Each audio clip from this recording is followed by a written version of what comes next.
The idea that the Bible itself now has become corrupted, which means that there guys, are we supposed to follow it according to Allah? Yes, it's a command. He commands Christians repeatedly to stand upon our scriptures and to judge by our scriptures, to judge by the revelations that have come to us. Read Surah 5, verse 47. Read Surah 5, verse 66. Read Surah 5, verse 68. He says it over and over again. Christians have to judge by the gospel. But the gospel's been corrupted. Then once again, your God is an idiot, Hijab. That's all I hear from you. My God doesn't know, but I know. You don't realize how insane this is from an Islamic perspective, because it's understood in Islam from Muhammad himself. When Allah says one thing and you listen to some guy over Allah, you're worshiping that person. You are worshiping him. You are deifying him. You are associating him as a partner, and he's even superior to Allah. When you say, here's what Allah says, but I know better, and you go along with that person, then you are worshiping that person.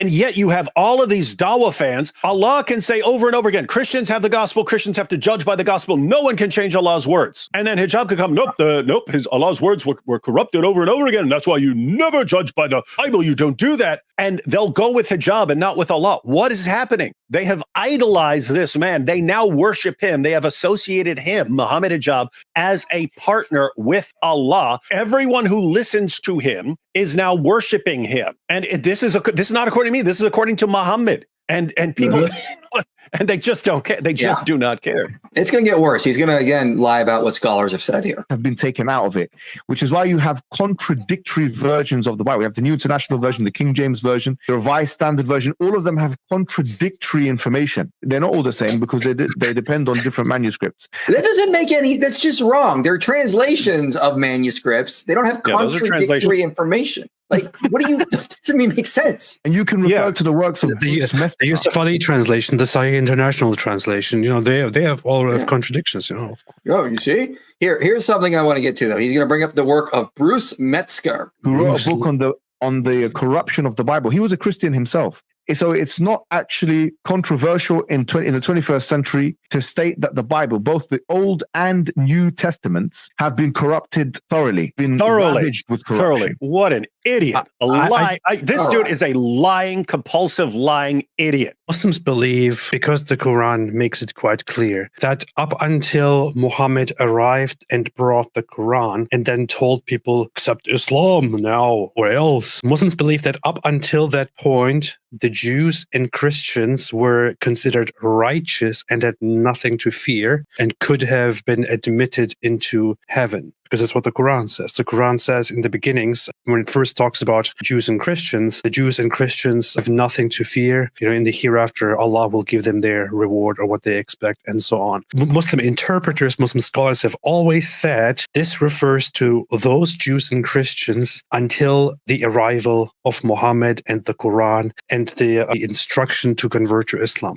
If the Bible was corrupted thoroughly to such an extent that it was just not possible to follow it without falling into complete disbelief, why exactly did Allah allow it, make it totally possible for Christians and Jews for centuries to just practice this corrupt religion with all these corrupt beliefs and these corrupt pillars and promise them paradise? When exactly did it get corrupted? When exactly did it pass such a point of corruption that it became unacceptable? And how do you exactly reconcile that with the Quran's promise that Jews and Christians have nothing to fear? Yeah, so about this whole thing, he says that the Bible's been corrupted. Okay, well, Art Ehrman says in an updated version of Misquoting Jesus, you got to get the version that has that little plus at the bottom, plus insights, interviews, and more, because he adds additional content.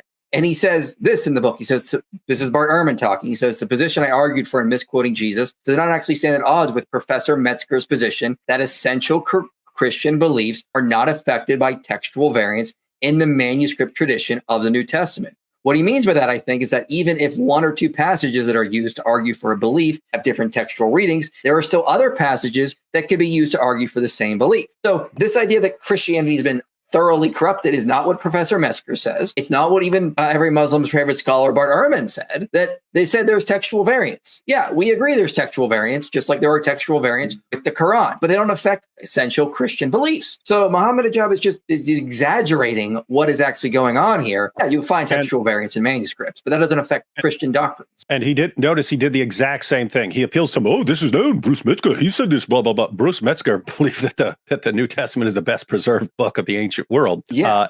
You have textual variants. Do they change Christian doctrine? No, not according to Bruce Metzger. What does Mohammed Hijab say? Thoroughly corrupted. Thoroughly corrupt. I would say thoroughly corrupted is more than just like spelling differences, right? You actually need corruption of the basic doctrines. You can ask Bart Ehrman, do you ever, if you go through any textual variant, do you ever get to a Jesus who didn't die on the cross, who didn't rise from the dead? No, you don't. You don't have the kind of corruption that Islam needs. What do you have? You have textual variants that don't affect Christian doctrine. Why is this relevant? It's exactly what Muslims now say about the textual variants in the history of the Quran and what they say about the different qira'ats. They actually have different Qurans that are used. We're not talking about translations. He appealed to translation, but look at this translation, that translation. You guys have different Qurans in different parts of the world today. And yes, some of them contradict each other. You could go to a passage about the story of Sodom and Gomorrah when Lot is told to leave. In some of the qira'at, his wife stays behind, and in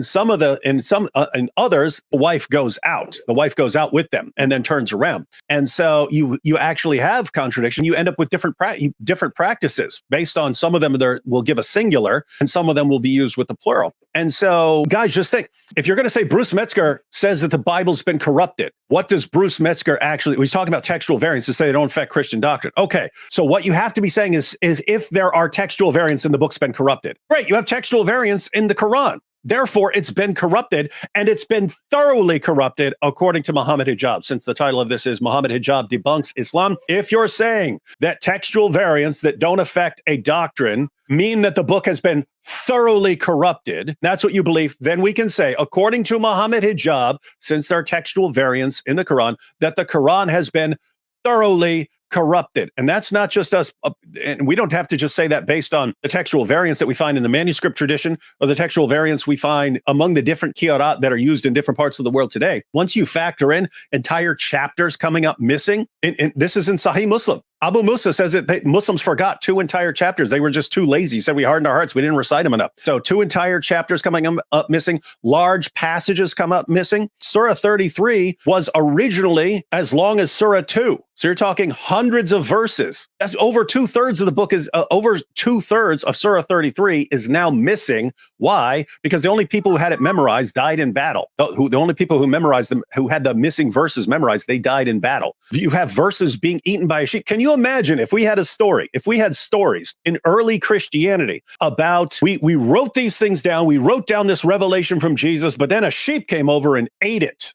And then we don't have it anymore because we lost the only copy. Can you imagine if we had things like that? They would be saying, you see, this is the proof of corruption. We don't have that. You guys have that. And then can you imagine if the third great leader or the third pope or whatever that we had in Christianity, whatever you want to call it, can you imagine if that guy had to burn all available copies of the Bible to cover up all the differences? What Muslims would be saying? They'd be saying, oh, you see, this is deliberate corruption. We don't have that. You guys have that in Islam, where Uthman, the third rightly guided caliph, there were so many variants in the Quran that he says, everyone hand me over all your copies of the Quran. And he burns them all and puts out his authoritative version. We don't have anything like this. But think about this guy. This is Mohammed Hijab. He's talking to, what percentage of audience of the people who are watching have any clue what he's talking about? Very small, maybe 1% to be generous. And so he knows he can get away with this, and he does it. And that's why they're obsessed with not allowing any critic to say, to criticize Islam on these podcasts. They want access to ignorant people so that they can spout complete nonsense because they're liars. And this is all dawah is nowadays. You know what's the worst thing about all the people who died? All the early memorizers and scribes who died. They all died in the Battle of Yamama. Oh.